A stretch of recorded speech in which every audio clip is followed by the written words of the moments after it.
First of all, let me say I love.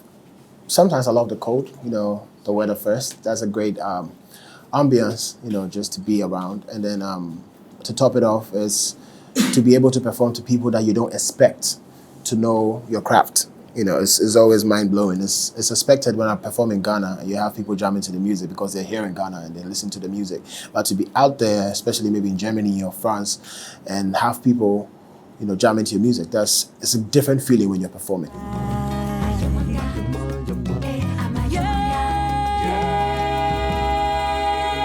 I feel when I'm out there, because they don't have access to you most times, I can see they're more intense.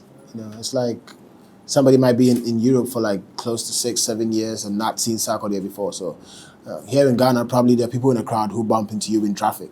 So they normally get to see you, or any other show. They could visit any other show. But when you're out there in Paris, France, Italy, these are people who don't know where they're going to meet you. So I could see the intensity in the crowd. But as far as energy is part, I think both sides still carries the same thing because they respect the art, they respect the artist, and yeah, it's all love when I perform to them.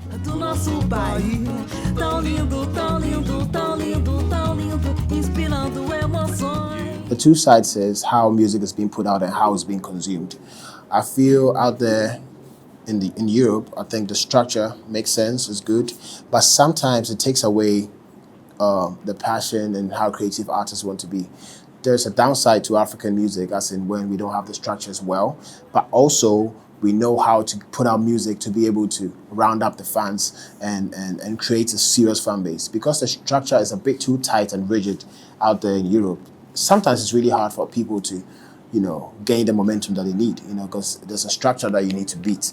But here it's kind of like a free land that anybody else can just jump in and do whatever they got to do. So both sides, we could merge and then make it better. We need a structure. You guys need to loosen up a little bit. So both sides together, that's a perfect combination.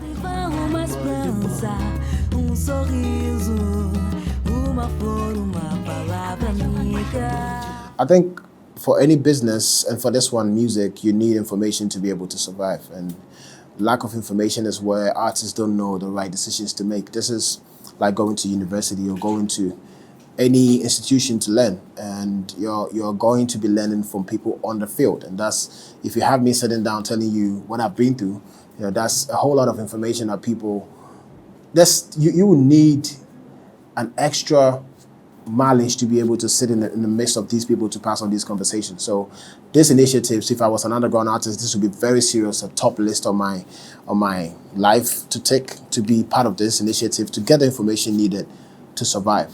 So it's very, very important. Even for known artists to still maintain what you have, there are things that you can take away from. Because today I learned stuff when I was talking to Lee. It's very necessary that for any creative person, you have access to these platforms. Yeah. Ver o pôr do sol do nosso país, tão lindo, tão lindo, tão lindo, tão lindo, inspirando emoções.